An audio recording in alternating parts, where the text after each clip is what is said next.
So for match of the day 3, we're just going to look at the tactics employed in the game at Stamford Bridge, which Chelsea won so comfortably. And this 3 at the back, Phil, appears to be working well for them. It does. I mean, up until three games ago, before they went to Hull, it was 4-3-3. But I think since they've gone to the back, you've seen the back 3 of Cahill, Luiz. Luiz has been fantastic since he's come back from Paris Saint-Germain, and Azpilicueta. Azpilicueta and Moses have got a fantastic combination on this right-hand side, because what happens is, when Moses goes forward, Azpilicueta comes in behind. He's comfortable defending in wide areas. So too is Cahill. And I think with the Matic and Conte sat in front, I think what that's given is given Chelsea the base for these 3 players to play where they want.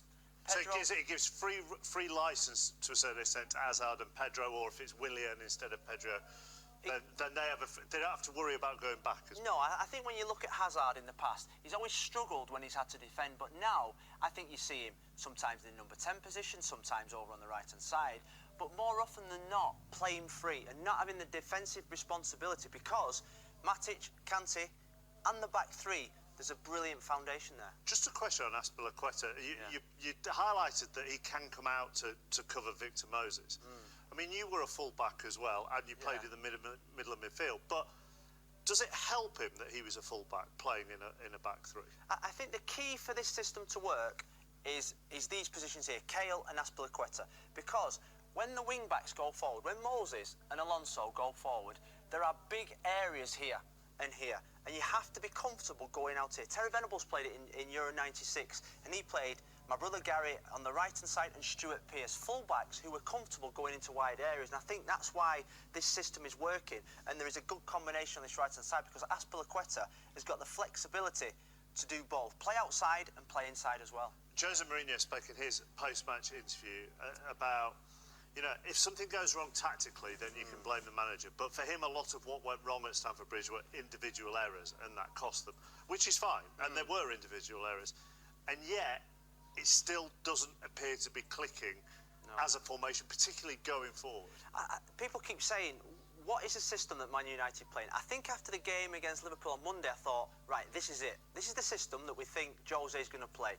He played 2 holding midfield players, Fellaini and Herrera, and then he played Pogba free in and around Zlatan Ibrahimovic. It worked. I thought they were fantastic on Monday. Defensively, really solid. Today, he pushed Marouane Fellaini further up. He played Pogba a little bit to the left, and he changed the system. And I think what that meant is that Rashford and Lingard ended up playing almost as full-backs, and United couldn't get out their own half. They were undone by 4 poor mistakes, not just by 1 player. Chris Smalling's got a lot of criticism, but by 2 or 3 more players as well. And I just think at the moment, I'm yet to see, apart from the Liverpool game, a system that I think this is going to work for Jose Mourinho. If Carrick sat where Herrera was, and Herrera went there, and then you had Carrick, Herrera and Pogba as your midfield, would that give it, I don't know, some kind of greater momentum? I think it would give it greater balance. I see the midfield at the moment, and they've all got qualities, but I don't see someone that's got the experience to control the play, control Pogba, control Herrera, and I think Carrick now, I saw him against Northampton in the EPL Cup, outstanding, against Fenerbahce in the Europa League, outstanding, and I just wonder whether Jose has got to put him back in the team, just to give the team that little bit of calmness, because that's what Michael Carrick